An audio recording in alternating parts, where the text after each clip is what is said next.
for today. Thank you for doing that.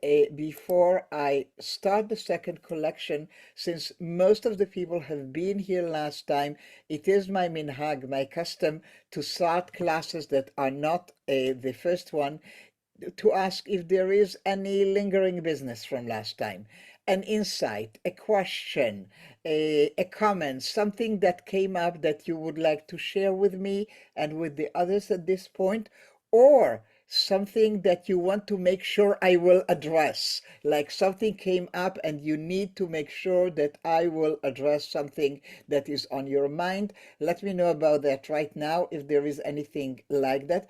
By the way, since our last class next week will be our last one for this series, you are more than welcome to email me with particular question, requests, etc. before next time, so that I know. My email is as simple as they come. You can see my last name, Korazim, on the screen, korazim@gmail.com. This is how complicated it is.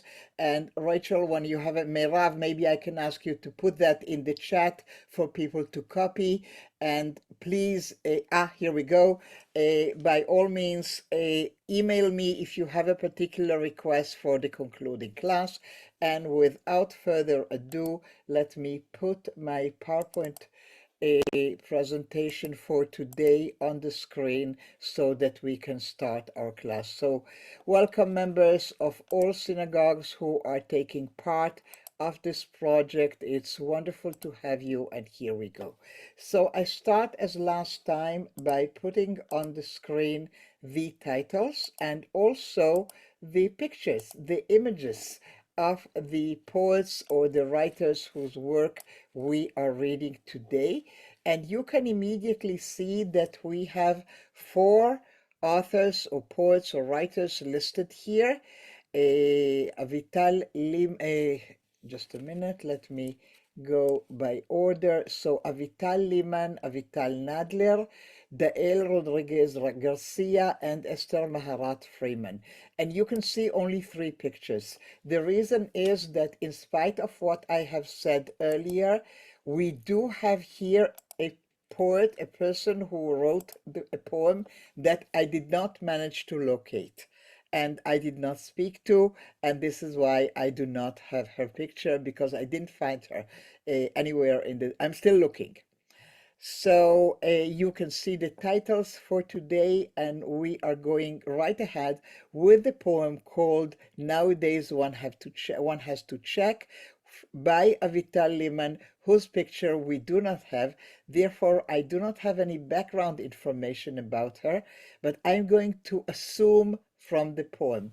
Also, I want you to be aware that I'd like to share with you an experience of sort of fanning out, because last time, which was our first time, we were focusing on the immediate shock and effect of October 7th, and now we are spreading out a little bit to the following days, to the following geography, not exactly just the places that were hit. And our first poem is coming from that angle, and it will take you to one of the places where the people who have been evacuated from their homes, mainly in the southern front, so the kibbutzim that were hit, the moshavim that were hit, the towns. And they were, in most cases, taken to hotels by the Dead Sea, where, like, this was not beyond surprise. This was a total shock. The country was totally unprepared, and most of the handling of what had happened to people was done through civil society, NGOs, volunteers. So, learning from the text that is in front of me, I'm going to assume that the writer is either herself a person who worked with children of the evacuees, whether in a professional capacity of a social work, a psychologist, a teacher, or whether as a volunteer. We have no idea. I will invite you to guess if you see any hints in the writing that will suggest what her position is. But we are now not at the scene of the horrible sights as we have been with the poem Be'eri last time, or Mom is Always Right, or things like that. We have taken a distance. A few days go by, and we are getting organized, and they are creating activities for the children.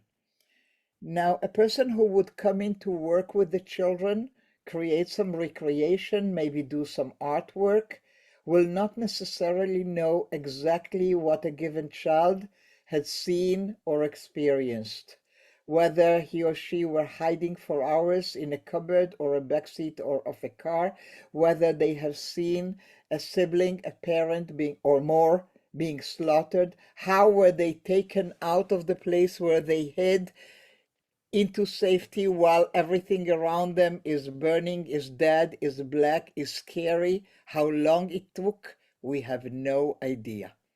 And with that, we are going into the first poem, Hebrew first, then the translation. עכשיו צריך לבדוק, אביטל לימן. במלון המפונים בים המלח, היא אוספת יפה יפה את שיער הבובה בסרט. וקושרת מנקה מקטרות מנצנץ על הסרט. ואז שואלת, תגידי, אני חיה? ואיך יודעים שאני מתה? מה הייתם עונים לילדה בת 4? רק מי שחי יכול להתחבק. בואי נתחבק ונראה אם אנחנו בחיים. אחר כך היא אומרת, גם מחר בבוקר נבדוק. Nowadays one has to check, by Avital Lehman. In the evacuees hotel by the Dead Sea, she carefully gathers the doll's hair with a ribbon. She attaches a sparkling pipe cleaner to the ribbon. Then she asks, tell me, am I alive? And how would they know if I were dead? What would you say to a 4-year-old? Only the living can hug. Come, let's hug and see if we are alive. Later she says, tomorrow morning, let's check again. Let us take this very, very slowly, and I want you to notice something subtle which is in the Hebrew and not necessarily going over to the English. We get the place in the evacuees hotel by the Dead Sea. She carefully gathers. If you look at the Hebrew, the third line, he osefet yafeh yafeh. Carefully gathers is adult language. Osefet yafeh yafeh, nice nice, is baby language, toddler language, children's language. So in that line, the writer, Avital, is trying to emulate the way you speak to children, the way they speak themselves. So the child is totally busy with taking care of a doll and dressing her hair with something sparkly and shiny. And so far, what we see is a description of the child, an imitation of her language. We can see her actions as she gathers the hair and decorates it nicely. And then suddenly she turns to the speaking voice. We do not know, a volunteer, a social worker, a therapist, whatever, and asks, tell me, am I alive? And how would they know if I were dead? 4 years old. And here you are, where everything you have studied or not studied in psychology, in social work, in whatever your profession is when you are volunteering or a teacher or a rabbi, what do you tell a 4-year-old to give her a safe, strong check to know that she is alive when you yourself maybe do not even know what she had seen, what she had experienced, how many dead around her make her doubt that she is still alive? And I love the answer on more than one level. I love the answer on the very emotional, psychological, professional. I'm married to a social worker, I can appreciate that you need to find something that will reassure the child, and preferably something physical to hang on to. So this person who now, after having described the child to us, is now turning to us. What would you say to a 4-year old? Now it's with us. She doesn't know, we don't know. And then comes the answer. Only the living can hug. Come, let's hug and see if we are alive. So this person who is the speaking voice in the poem, who is the poetic voice, about whom, unfortunately, I do not know anything beyond what I can guess from the poem, had come out with this brilliant idea, let's hug. But beyond the psychological brilliance, there is an amazing, to me, Jewish point. In one of our texts, in one of our prayers, we say the sentence, Lo hametim yehalleluya. It's not the dead who will sing the praise of God. Even in Judaism, our sacred texts have created this differentiation. If you can pray, if you can sing and praise God, you are alive, because the dead cannot do it. And this is sort of a building on that notion. Lo hametim yechabku, not the dead will hug. And you get that. And you think that you came up with a brilliant idea. You think the child is now reassured. And then comes the last line to put you in place. This is not going to be a one-time solution. This is not going to disappear just with you because you came up with a brilliant idea. This will be a slow, long process of building trust and confidence again. Because the 4-year-old tells you that tomorrow morning, let's check again. And that throws you back to the title of the poem. Nowadays, one has to check. Like, did it occur to you before October 7th, dear social worker, that you will need to check with the 4-year-old to make sure that she is alive? I don't think so. Was it in your studies, whatever you studied, to help a 4-year-old realize that she is alive? No. Nowadays, one has to check. We are in a different reality. We are in a new reality. And let me check very, very quickly, especially if there are people in the caring professions, if there is anybody, but not necessarily just that. If anybody would like to react to that. Yes, Jacqueline, Jackie, I don't know how they call you. Yeah. I think to me, what really also is striking is you kind of the silence of the writer. Yeah, she sort of withdraws. After the girl says that, what I felt was also like a relief of the poet. Yes, I also need to check again to make sure that I'm alive. And With that little one. Yeah. reciprocity of needing to have that some other person to hold up a different mirror to you to remind you, yeah, life is still going on. Hmm. Thank you, Jackie, so much. Andrew, I'll go to you, and then we'll see who else is raising their hand. Go ahead, Andrew. Yeah, I was thinking of the same thought about that. There was reciprocity that the social worker needed to check. And you mentioned No Hametim Hallelujah. I've heard that this is what Israeli soldiers say when they go into battle and they're enlisting God's aid, saying, listen, we have a partnership. If I go down, I can't praise you anymore, and that's not good for you. It's Okay, I again haven't heard in about it. Mhm. enlisting a Thank you. partnership between the Thank two. you for sharing that. Josh, you have unmuted yourself. Did you want to say Yeah, something? I like what Jackie said. Is that reflected in Lechit Chabek, that it's a reflexive, Yeah, it's a whatever reflexive. Yeah, that that's the we're verb having? structure in Hebrew. Yeah. Absolutely. Absolutely. Yeah, thank you for that.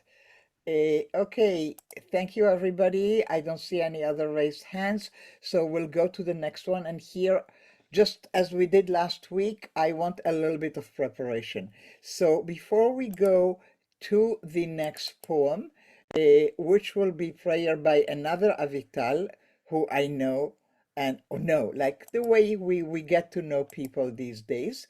But before I go there, I want to teach you something else. So the poem that we will study, a prayer, is based or is in deep poetic conversation with a very well-known Israeli lullaby. So I want to teach you that lullaby so that you are sort of in the know, so you are in the club of people who can make a conversation referencing that lullaby.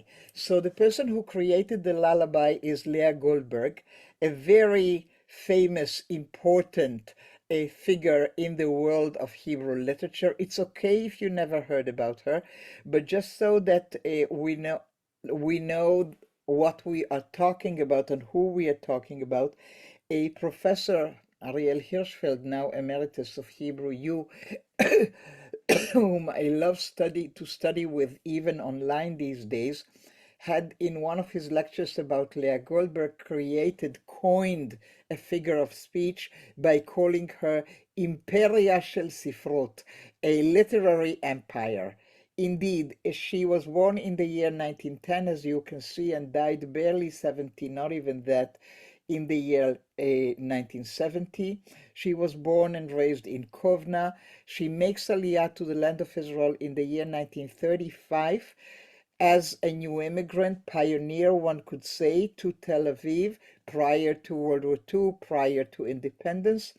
And if you have, like I do, our stereotypes about those early pioneers, so I will tell you that when Leah Goldberg arrives at the age of 24, she is complete with a PhD in Semitic languages from a German university. So it's not exactly your pioneer stereotype, of those earlier chalutzim.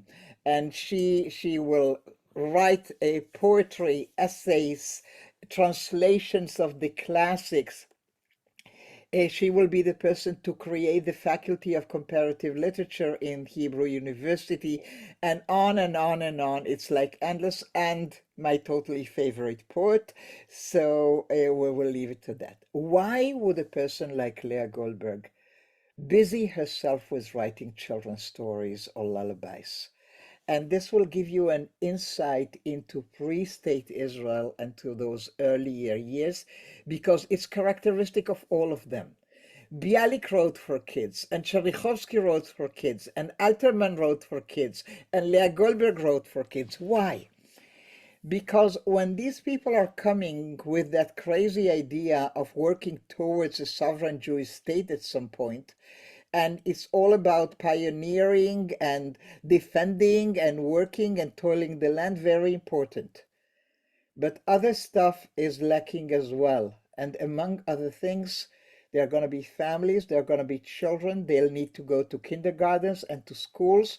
They need stories, they need poems, they need fables, they need songs. So all these amazing, huge writers are also writing for children.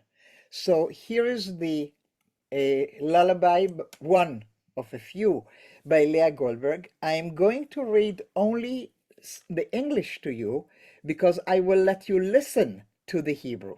Okay? So let us hear the beautiful translation that I'm so fortunate to have found by Ori Lifshitz. Night by night watches the moon at the garden flowers bloom. At the hyacinth buds in our tiny garden, night by night watches the moon. And the moon says to the clouds, give a drop more to the garden grounds. Let the hyacinth bloom in our tiny garden, so says the moon to the clouds. Came the rain and in my window rang. For the flower in my garden a merry song it sang. And the hyacinth answered in joy and merriment to the downpour that on my window rang. And tomorrow to the garden we will go, and there see the flower white as snow. Honoring the hyacinth, my son will sing the hymn, and great joy will be had in the garden. And although it's not our plan to study Leah Goldberg today, I want you to notice, first of all, the opening night by night. Lullabies are always about repetition, about routine, about security. What happens today will be repeated tomorrow and the day after that. And it's about joyful little things that children will enjoy in a tiny garden, one flower. And then there is a reference as the child is put to bed in that atmosphere when lullabies are sung. Wow, comes the rain. It may sound scary, so you need a little bit of reassurance that and tell the child, yeah, it will, you will hear it on the window, but it's all fine. And then go to sleep because tomorrow we have a whole program for the day and it will be the same and repeated and safe and sure. Let's give it a moment. I will not spend all the time to listen to it, but some of it a little bit. Okay? Yalla, let's go.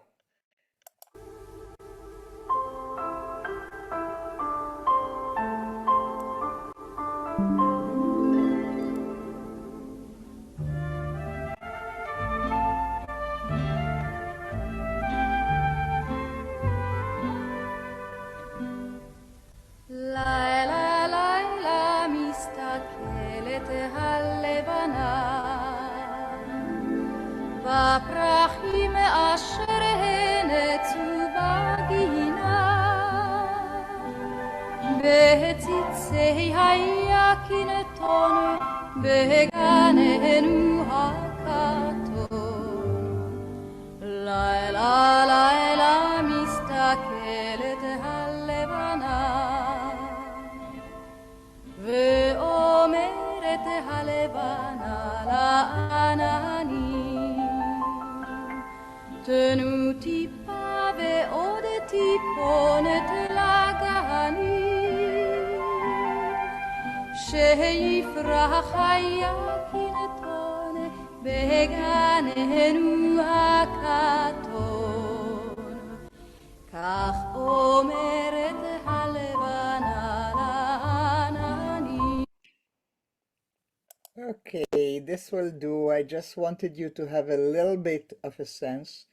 Now, if you raised a child in Israel, if you were yourself a child in Israel, you will know this song. You will not need the words for me to put on a slide. I'm sure that Meirav sang it along with me. I was sung the Yakinton. I sang it to my children and to my grandchildren. And who knows, maybe I'm lucky enough to be able to sing it to my great-grandchildren. It is sung in kindergartens, it is sung in schools. If you plant or you have a hyacinth, then you will always make a reference to the song. Now that you know that, I'm going to break your heart, I'm afraid.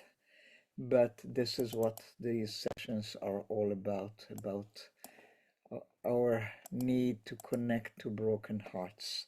So let us go to the next poem, which is not Leah Goldberg, but Avital Nadler, who is a speech therapist.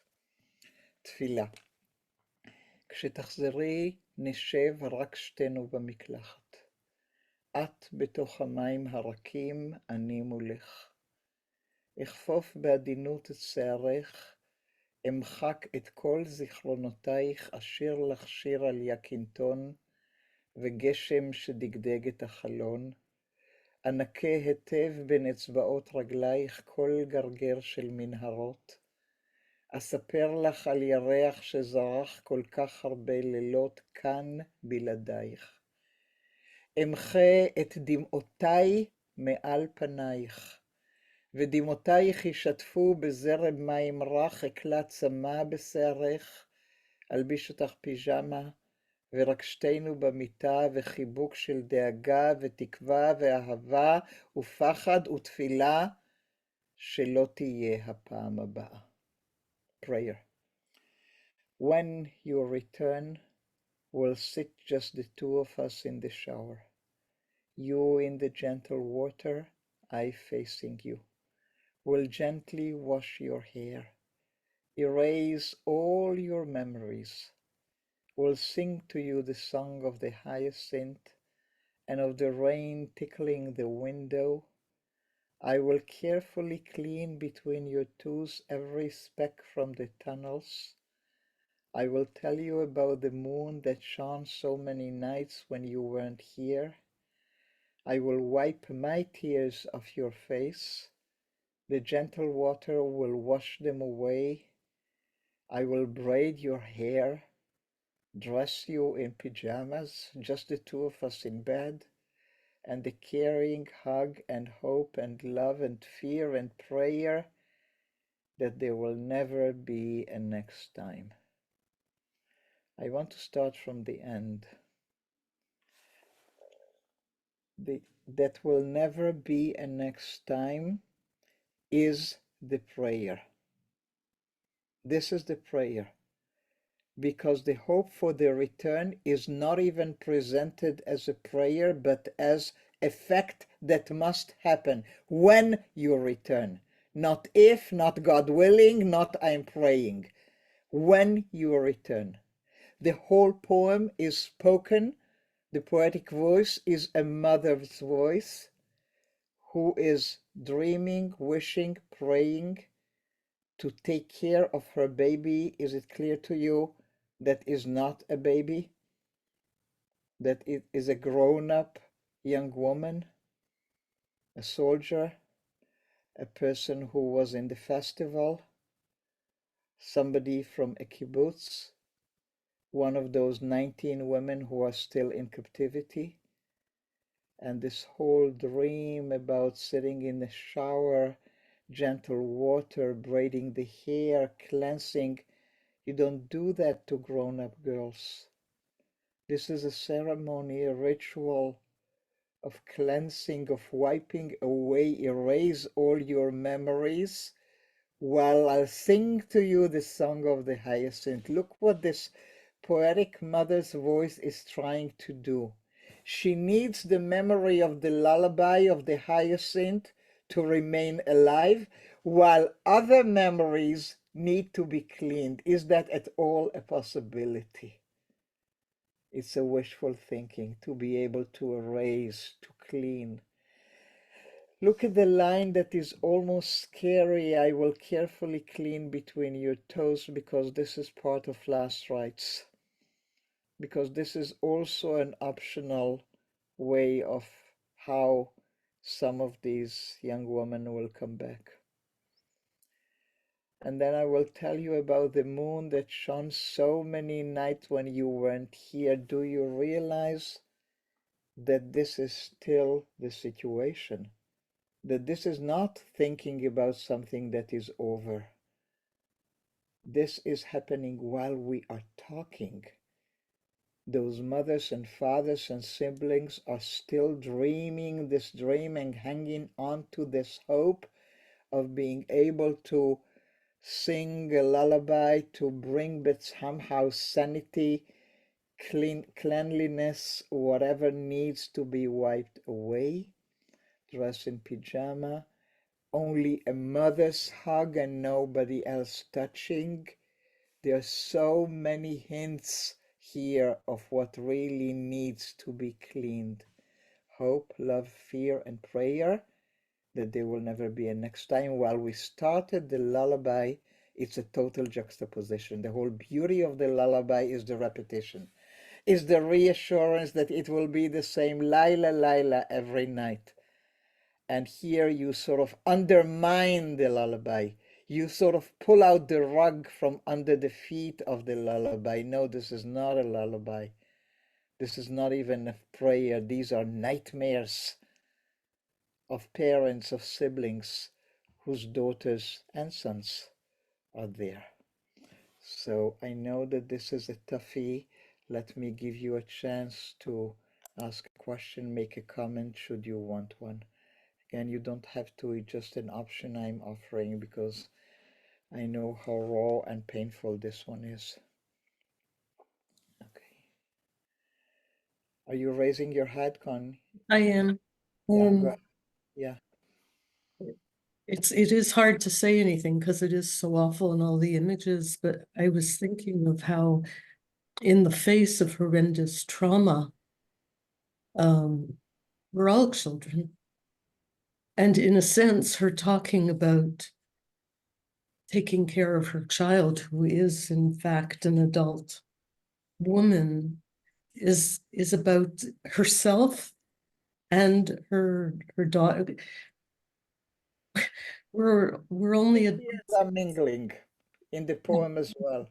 yeah, Yeah, yeah. um, And they all need that hug, and who knows if and when they are getting it. yeah. We are still in it, and this is again, how often do we read poetry about things that are happening while we are talking? It's not over yet. It's not a hindsight. It's not looking back. It's not reminiscing. It is while we are talking. And it really speaks to the potency of poetry that it can be talked about in this way, whereas when we try to converse, words fail us. Yeah. And you do understand why I insisted on showing you the lullaby before, because it sort of is rooted into it. It's an inner code language of known in a given society, and I wanted to bring you into the club so that you will be able to recognize the metaphors. Let me take you to a totally different poetic language with the next one.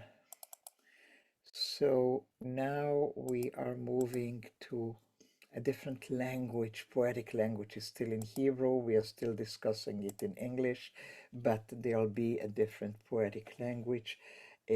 Two poems that we will study of the Garcia Rodriguez, but before I need to teach you some Hebrew.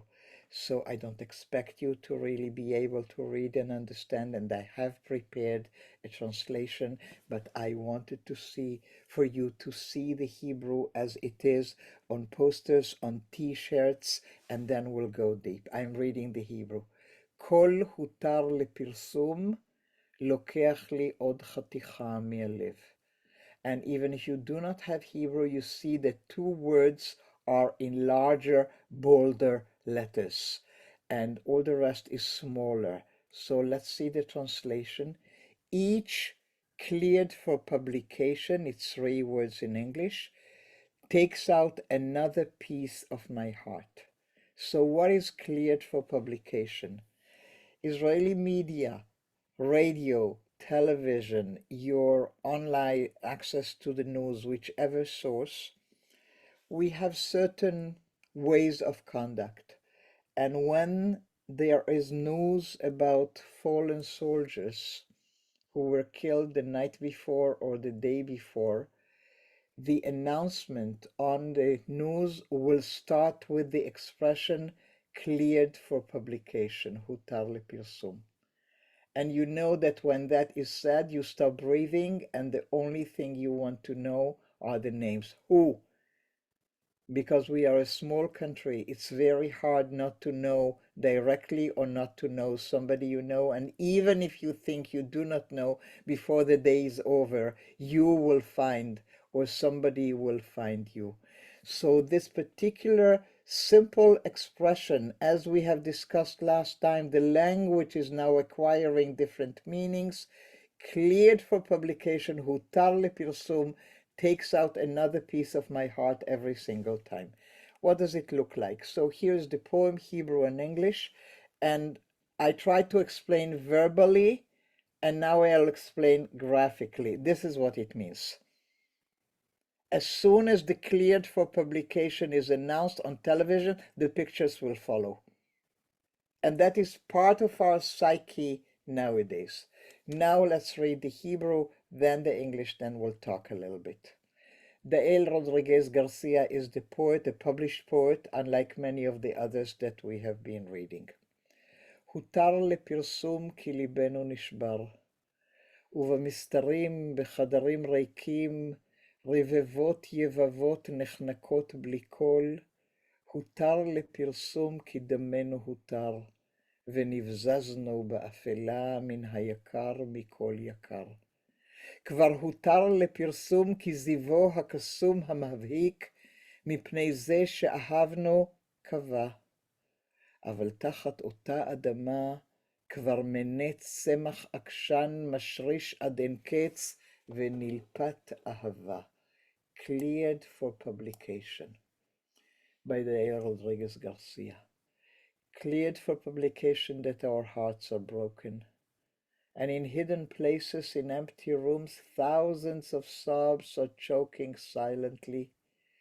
Cleared for publication that open season was declared on us. We were plundered in the dark of the most precious of the precious. It is already cleared for publication that the magical shining light of our beloved's face is extinguished. However, beneath the same soil, a stubborn plant is sprouting, sending roots without end, tightly grasped with love.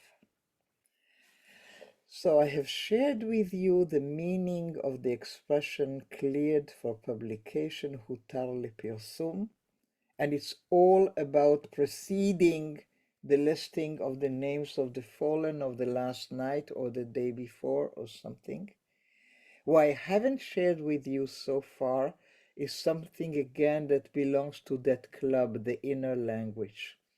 For many, many, many years in Israel, it was not so cleared for publication that our hearts are broken. Namely, Israelis were not supposed to show grief, to weep in public. Earlier Israeli literature could pay a great compliment to bereaved parents by saying, and the father did not shed a tear, as if that was a compliment. It took many, many years before we could start seeing and addressing open expressions of grieving. We were supposed to be very Spartan in our behavior. There would be criticism of soldiers who would be whose pictures would be taken on by camera on television, weeping by a friend's grave during a funeral. It wasn't comme il faut.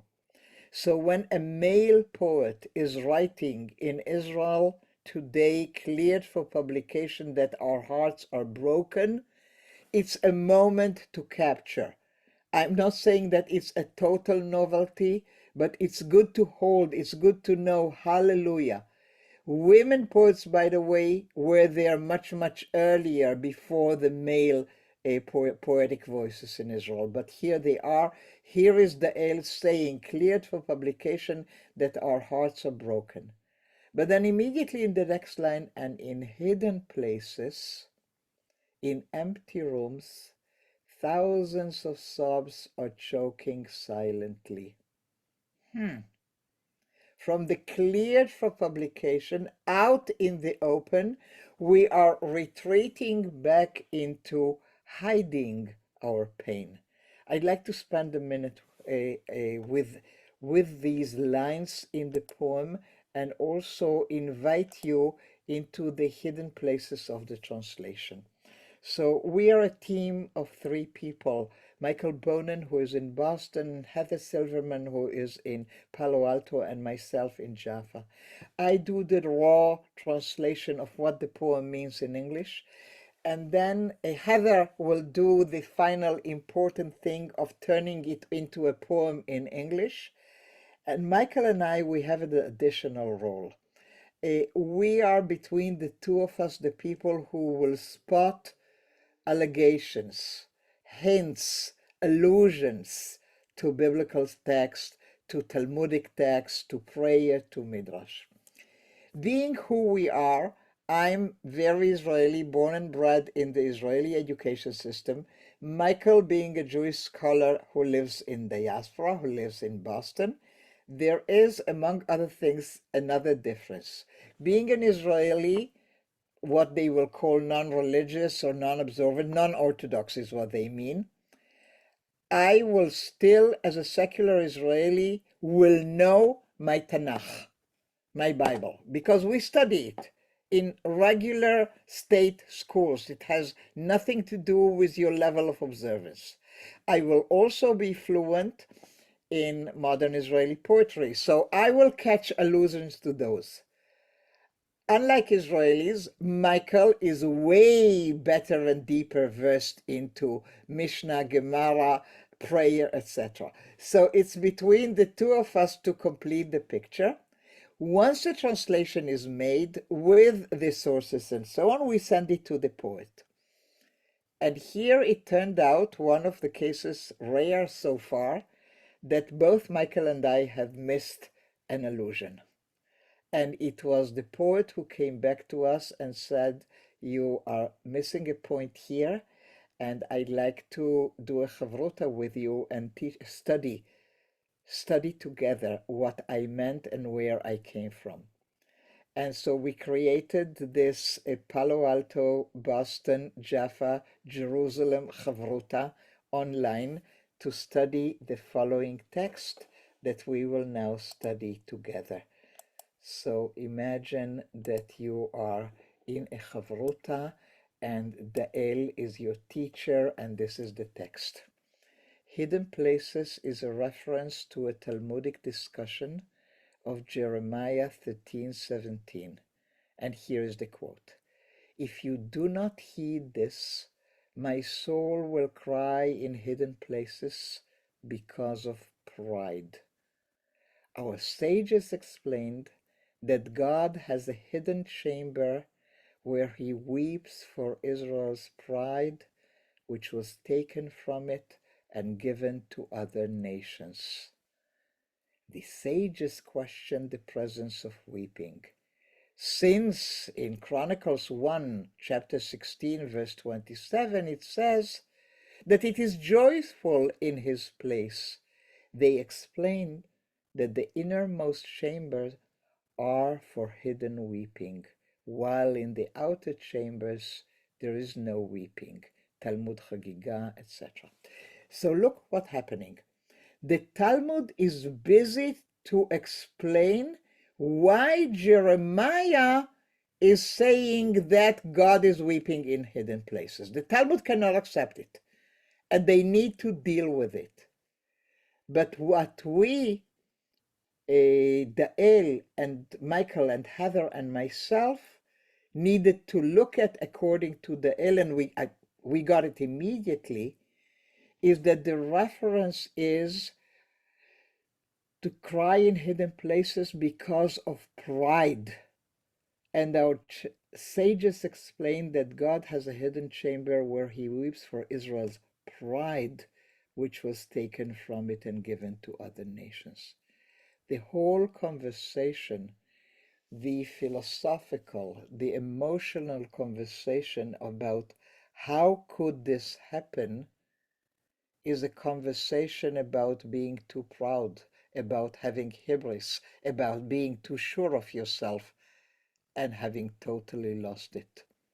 With loss of pride is also a suggestion of shame. And in the horrors that had happened on that day, there is stuff of which we are ashamed. And therefore the Dael reference. So just a hint to remind you time and again that all Jewish creation, verbal one, is always in conversation with previous generations. You just need to listen carefully. So in empty rooms, thousands of sobs are choking silently. And now another level of understanding, cleared for publication, that open season was declared on us. Now I want you to look at something, the word hutar, hutar, damenu hutar vehutar. In Hebrew, the expression cleared and open season declared are the same expression. Can you see that in Hebrew it's 4 times hutar, hutar, hutar, while the English for one of them has the expression a open season? Because in Hebrew, hutar is on one hand cleared, And on the other hand, the menuhutar is when our blood is free and open for all to take as they want. Now, why did I say there is another level of the meaning? Because now it's not just we lost 6 soldiers last night. It's focusing on the shining light on our beloved's face that had disappeared. Don't talk to me numbers. Don't talk to me names. I want you to focus on what it was now cleared for publication. You will never see that light again. And now we come to a part of the poem that I must honestly share with you the fact I was uncomfortable with. I couldn't fathom how so quickly the ale goes. However, beneath the same soil a stubborn plant is sprouting, sending roots without end, tightly grasped with love. And I sort of wanted to shake him, say, the ale don't rust so fast. Give time for the loss, for the mourning. Why do you need immediately, to leave the weeping behind and go and see a plant and something? And I was about to address that as I was preparing the class. And then the poem was published sometimes after Hanukkah. And by the time I had it ready with the translation and the Chavruta and everything, it was already Tu B'Shvat.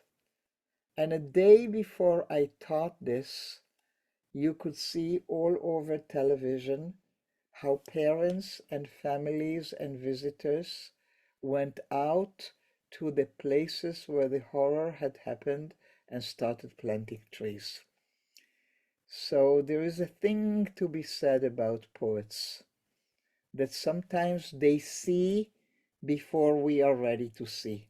And the El could see the Tu B'Shvat effect coming, and with all the pain and all the loss, it is clear for publication that we are ready to plant, and we need to plant, and we did plant, so that a new life is sprouting. Hold that thought as I'm taking you to the second Da'el poem that is still with that, the issue of fallen soldiers.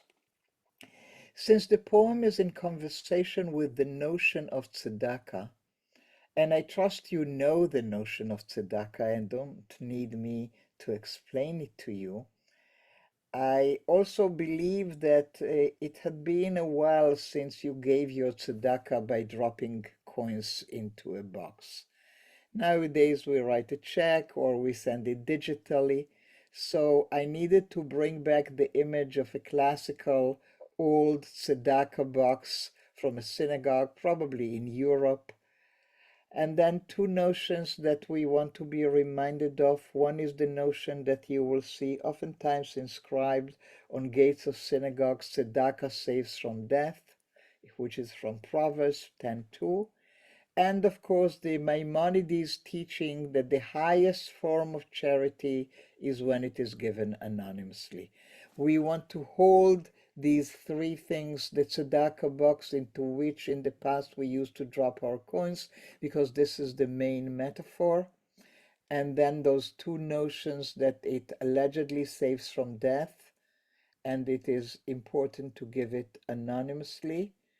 Also bear in mind that the tzedakah box metaphor is about connecting between those who can afford to give and those who are the recipients. You will give into the tzedakah box not knowing where it goes. You who is in need, who are in need, will get without knowing who dropped the coins in the box. We are now ready. Chayal nofel. חייל נופל כמו מטבע לקופת צדקה, נחבט בפרוטות הנחושת, בסתר הוא נופל, בסתר הוא מציל ממוות. הוא מתקרקש עם אחיו, הוא נושק לפניהם החלודים מזיעת הקרב, ואביו ואמו פושטים את ידם, מבקשים להשיבו דרך הפתח הצר. A fallen soldier. A soldier is falling like a coin into a tzedakah box. He bumps into the copper coins. Secretly he falls, anonymously. He saves from death. He rattles with his brothers, he kisses their faces, rusty with the sweat of battle. And his father and mother are stretching out their hands, begging to bring him back through the narrow slit. I'm going to invite you to follow the movement in this poem. It starts with the dropping. A soldier is falling like a coin into a tzedakah box. If there is somebody who is giving that gift now, these are obviously the parents who are not yet present. But at this moment, as the soldier is falling, like the coins, they are on the giving side. Now we follow the fall, bumps into the copper coins, the other ones before him. Secretly, the highest possible level, anonymously, he saves from death. Yeah, for sure. By his death, hopefully prevented others. He rattles with his brothers the other coins. He kisses their faces, he just arrived, and now look at the mixed metaphors. Rusty with the sweat of battle. Coins can be rusty, soldiers are sweaty. Coins are not sweaty, soldiers are not rusty. So the fall is complete. He joined the others. And now suddenly we are invited outside, and look what had happened to the parents. And his father and mother are stretching out their hands. They are now the beggars, begging to bring him back through the narrow slit. Impossible. No movement back. No way back. I think it is good for us to address the two Da'il poems together, especially for me, I think, because I was so upset at him for immediately moving into the consolation, and I wanted to linger a little bit longer on the pain, because we have now moved into an outer circle. It's not the fallen themselves, it's the bereaved families. It's the surrounding circle of friends, congregants, etc., who suffer the loss. I'm looking at the watch and thinking it's time for me to turn back to you and see if there are any comments and questions. And then we'll conclude with the last one. Yes, Andrew, please go ahead. I noticed in the earlier of the two poems, one of the pictures showed the red flowers, which brings us back to the last session. Indeed, indeed, because it was in those fields that the planting was happening while the flowers started flowering. It was that season, absolutely. Yeah, thank you. Anybody else? Yes, please. It's Ada or Beth. Yeah, please unmute. So there are two songs I sing to my grandchildren when they go to sleep. One they call Erev, which is Erev Shoshanim. The other one they call Flowers, which is Where Have All the Flowers Gone? Yeah. And it's an anti-war song. And, where have all the flowers gone? Young girls pick them, everyone. Where have all the young girls gone? Gone to young men, everyone. Where have all the young men gone? Gone to graveyards, everyone. Where have all the graveyards gone? Turn to flowers, everyone. Yeah, thank you. Thank you for reminding us of that. Mindy, please go ahead. What you were talking about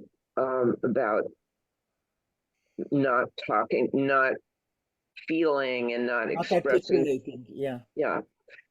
I find now there's among the people that the Israelis I speak with, there's a constant repetition. These women are being raped. They burned their houses down. The children were in their mother's arms over and over again, which just conveys to me a sense of shock that they can't overcome.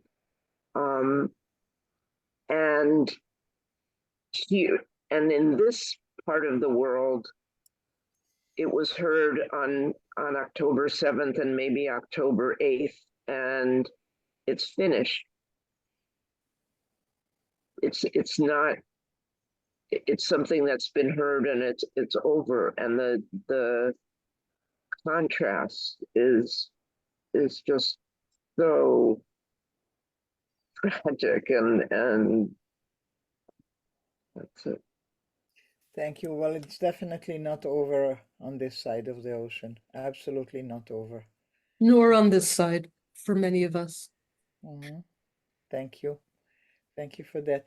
Rachel, what says you? Can I read one last poem or shall we conclude? It's really up to Sure, you. please, yes.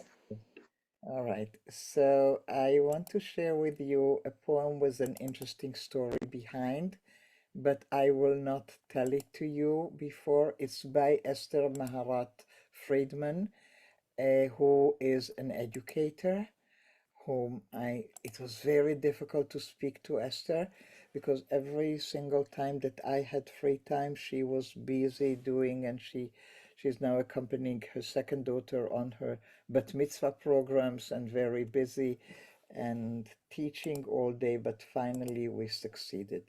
So what was interesting to me, and you will see it immediately, is the biblical reference to the Akedah. I have been known, and I think you know that about me, Rachel, that I'm collecting Akedah-related poems because I think it's a recurrent theme in Israeli poetry that changes a little bit with the generations of poetry. So I was happy to find a new one. It's all about the binding of Isaac. So I'm starting with the quote beneath. God's angel told Abraham not to sacrifice his son. Do not raise your hand against the boy or do anything to him. Vayomer al tishlach yadcha el hanar ve'al ta'as lo me'uma. Genesis 22, the famous chapter about the binding. Esther Maharat Friedman. אל תשלחי ידך אל הדלת, אל תעשי מאומה. הם שם אורבים לך שברי חייך המנופצים, פזורים במרכז הסלון על הספה הישנה, על הרצפה המוכתמת, הפצעים, הסריטות, הכאב, הם ממתינים להקריב אותך על המזבח, אל תשלחי ידך. Do not lay your hand. Do not lay your hand on the door. Do not do anything. They are there, lying in wait for you.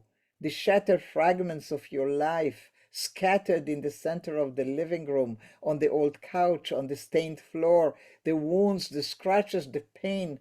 They are waiting to sacrifice you on the altar. Do not lay your hand. First of all, in the Hebrew, this poem is addressed in the feminine. It's spoken to a woman, the woman who needs to hold on to the handle of the door, not let it open, because God forbid if she does, they are waiting to sacrifice her there. So the story of the Akedah, of the binding, becomes a metaphor to a woman who is hiding in a safe room, hanging onto the door and not to touch it, not to open it. And when I finally spoke to Esther Maharat Friedman, she told me something that I couldn't believe. The poem was written a year before. She was writing it in the context of violence against women, in the context of teaching girls to keep safe. And she said she almost forgot about it. Something happened a year before and she wrote it. And then she found it again a few weeks and she couldn't believe what she had created. She couldn't believe that an image like that was created in her mind before. So I wanted you to have a taste of that as well, because premonition is something that sometimes happens to poets. And this woman, Esther Maharat Friedman, as you can see, Ethiopian, by the last name, you will understand that she is married to somebody who is not Ethiopian, Friedman not being a very characteristic Ethiopian name in Amharic. And this woman had something in her that created that image of another woman hanging on to dear life in a safe room, not letting go of the handle. So much for that. This is the collection I wanted to share with you today, and we'll go to again different aspects next time. And I'm thinking maybe of adding one poem that just appeared a couple of weeks ago and went through the whole process of translation and checking. And it's not in your collection because I hope you are ready in your group to open your heart and mind to Israelis who know and write about the fact that they are human beings across the border as well. And I want you to see at least one of those, so I will add them. I was happy to see them coming, and I will add them. Another thing that I have mentioned to the rabbi is that I have an older collection of poetry relating to Seder. I'm adding now new poems that are being written as we are talking, and I will have that collection emailed to you, Rabbi, and you are absolutely free to share it with everybody who will want to consider maybe adding a poem or two to your Seder table this year. And with that, I will thank you for today. The time is now 3 a.m. at my end. I will still handle a question or a comment. I'm awake anyway, if you have one. Just to say thank you again. Pleasure. All right. Thank you. Toda rabah. Toda so much, Rachel. So heartbreaking, and we look forward to our third class with you next Tuesday at 7. Thank you for teaching us again tonight. Totally heartbreaking. Love everyone. Bye bye.